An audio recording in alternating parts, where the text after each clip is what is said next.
Merci. La parole est à Monsieur Jacques Bompard. Monsieur le Président, Mesdames et Messieurs les ministres, un de nos collègues de la Seine-et-Marne, Monsieur Jean-François Copé, a publiquement dénoncé le racisme anti-blanc existant dans certains quartiers. Ces propos font écho à l'ouvrage Raison de plus, publié cette année par Madame Vallaud-Belkacem, porte-parole du gouvernement, dans lequel on trouve quelques lignes courageuses et lucides sur cette forme de racisme. Ce constat n'est donc pas l'apanage d'une formation politique ou d'un courant de pensée. Il couvre l'ensemble de l'échiquier politique. Il est également reconnu par des études sociologiques telles que l'INED qui dit que 10% des Français de souche ont subi au moins une expérience de racisme. Quelques exemples.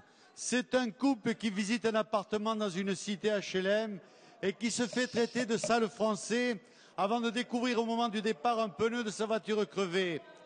Ce sont là des retraités qui, le jour d'une élection, n'osent pas aller voter car au bas de leur immeuble, une bande leur interdit de sortir. Pour prendre un exemple qui a eu lieu ce week-end dans ma circonscription, ce sont 2 jeunes sportifs qui ont été agressés en passant à la frontière d'une cité parce qu'ils avaient le tort de ne pas appartenir à la même communauté que leurs agresseurs.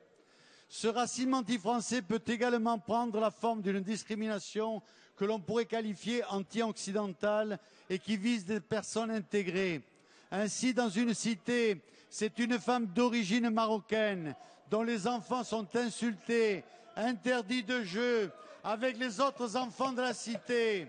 Son crime, elle est divorcée, porte le pantalon, refuse le voile. Sur son passage, on la traite de prostituée.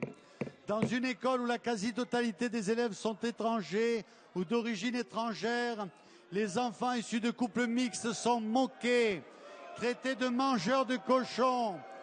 De toute évidence, il semble que le gouvernement n'a pas mesuré l'ampleur de ce phénomène et ne veut pas le prendre. La parole est à Monsieur le ministre de l'Intérieur, Manuel Valls.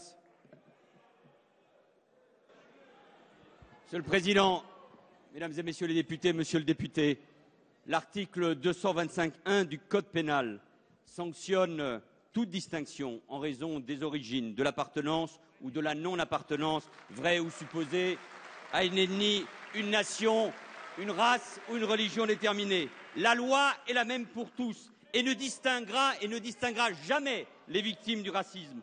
Pour nous, il n'y a pas de racisme anti-noir, il n'y a pas de racisme anti-maghrébin, il n'y a pas de racisme anti-blanc, il y a uniquement le racisme qu'il faut combattre sans cesse.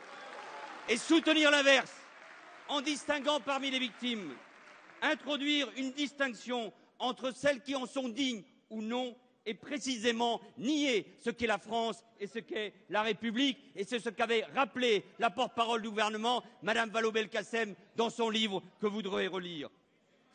C'est violer les lois. Et monsieur le député, face au racisme qui est une réalité, face à la réalité dans nos quartiers, face au communautarisme qui ne cesse de monter, face au discours de haine à ceux et à celles qui jettent les uns contre les autres, les Français entre eux, les étrangers contre les Français, il y a 3 mots. D'abord la laïcité, parce que c'est ce qui nous rassemble et qui permet d'avancer dans ce pays. Le deuxième mot, et il ne vous appartient pas, c'est la République, partout, dans les quartiers, dans les villages. Et ce gouvernement veut plus que jamais réhabiliter les valeurs de la République. Et il y a un 3e mot, monsieur le député, et cette majorité le porte, c'est la France, parce qu'elle ne vous appartient pas, elle appartient à ceux qui défendent son idéal, celui de la République et celui des valeurs.